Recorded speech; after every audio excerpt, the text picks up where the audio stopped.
साला छोड़ ना तो संतोलियों के 5-5 कट्ठा लिख दम। चुप साला, तोरा तो खाए के झाट नहीं, हमने के 5-5 कट्ठा लिखबे। अरे साला लिख नु दे, बानू बाबूजी के पास। चुप साला, मालिक के आवे दे, तोरा गांव में के नस दू दियन। अरे सरवा कौन पैसे कहि देबे? देनु दे हम, दे हम बाबा खा के मरलन तो देबे ना कइलन, हम देनु दे हमरा उर।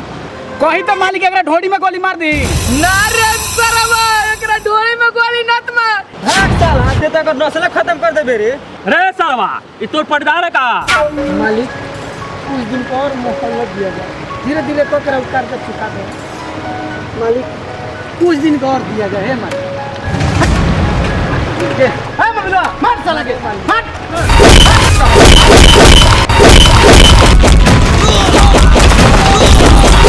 सिकुड़वा मगलवा गांव पे जाओ।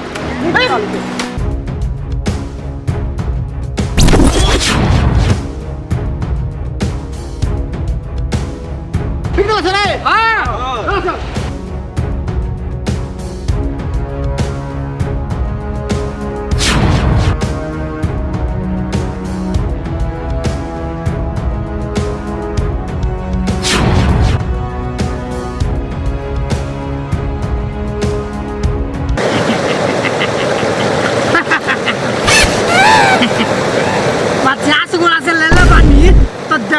बहुत सारे हम पैसा देवा जाता नहीं, हमारा अपना मरे के रोज इंश्योरेंस होता, हम रोज मरे नहीं सर।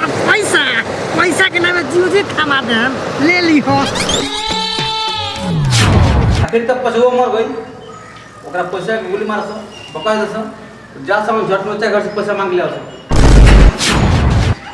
अरे बहन के तोरा प्रणाम करे, ई कौन सारा नाम रखले बरे? छोट चुथना, चल रे छोट चुथना, जोत के लेके आओ ये।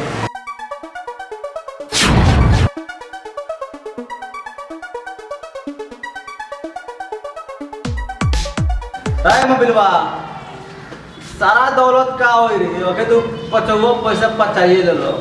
एगो बात झट में ना तो एगो काम कर, तगा खैन बना के आवे। ठीक है मालिक।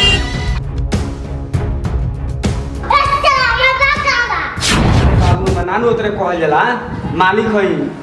अरे कौन ने कहा रे साला रे? जाय दी मालिक लइका बा, बोलिए देलक तो का हो जाई, ओकरा बात के उम्रक ना करन। अरे अभी सुनते बना जा भाई रे। मालिक बन गई। ए छुट दे, खाए यही हमारा मिठाई में से खट के बनौले बानी। मिठाई में खोल दो। हां यार बड़ा तोर मिठाइया करे जमल बना रे। बहुत खाना खोल बा। मालिक राव रात में तू हमरा घरे गेल रहलू, हमरा मालिक के बुला के ले बोलो, अभी तक हमर मालिक हमरा घरे नहीं कुछो। अरे हमारा आदमी तेरा घर करे, जो जो जो जो तेरा मालिक हमारा आदमी बुलावा ना करे। जो मालिक अगर जे हमर मालिक के कुछ हो गई तो अपने बारे में रोज समझ ले। अगर हमारा बाबू का कुछ हो गया तो अपना बारे में सोच लियो। ए मालिक कोई जगह में ठोक दी। ना ना छोड़ छोड़ छोड़ दे, लइका बा अभी ससुराई रे। सुनो सो ई बतावा सो ओकरा के बने से म खगला सुनु। हां टेंशन मत ली मालिक, ओकरा के साफा मुआ के फेंक देले बानी। देखा सो ओकरा में अरुआ के बोलती है चल बढ़ के कुछ ना होई, ओकरा के साफा मुआ के फेंक देले। नानू भाई ठीक बा। सुन ना भाई, हां भाई बोल। मालिक से तो झाट नहीं के अगला पैसा। ओ भाई तंगा पानी दे, प्यास लग। तोरा प्यास लागल बा? हां, आ उ सरवा मालिको वाला पैसा देता ना खर्चा देता। उ सरवा हरदम कहता छोट चोथना ही है जो पैसा लेवे, आ पचौआ के मार के बिगिए देनी सो। तो पैसा मिली कहां से? जब मार के बिगिया देले तो पैसा मिली कहां से? ए भाई जब अपने बिस्कुट में है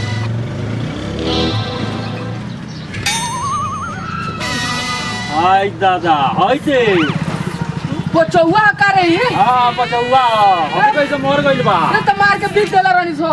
आई साला चिंता कैसे बा? चल मालिक लगे, चल चल चल चल चल। आज हमरा मालिक के गोली 1 महीना हो गई, आ वहाँ के गोली 1 महीना भइल, अभी तक ना निकाल ने पता ना चल कहाँ बानी। आ देखो तो जो राशन पानी दिले रहने, राशन पानी उड़ा गइल बाटे। हम चल तनी बाजार में आज राशन किन के लेके आए। हम अपना ये बेटा बाटे एकरा खियान बना में एकरा पुष्पाल करे जा तनी अब बाजार करे हम।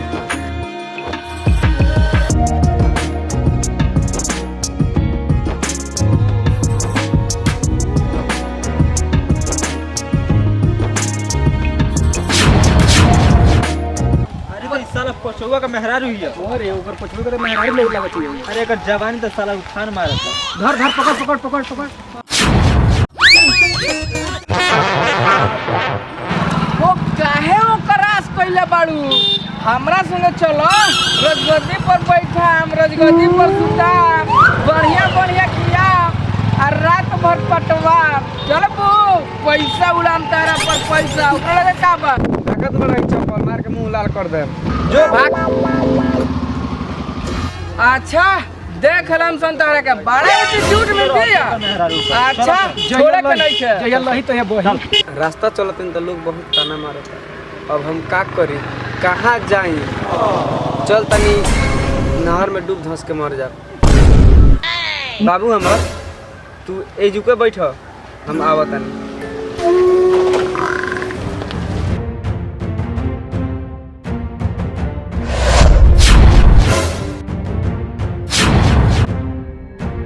अरे तू क्या कर दे गांव के लोग बहुत ताना मारते तो हमार घूमत नहीं देखी हेने से खुदता कहीं होने से खुदता तो हम करी तो का करी हम कहीं जे रुआ मर गई हमार जियल दुश्वार हो गई रहे वैसे हमरा ये काम करे। अब्बा के पगली हम मरल रहनी। अरे ऊपर पैसा देवे के चलते हम नाटक कइले रही। चलो चलो घर चलो तो। बाप रे बाप मेहरारू जबर जाते रे।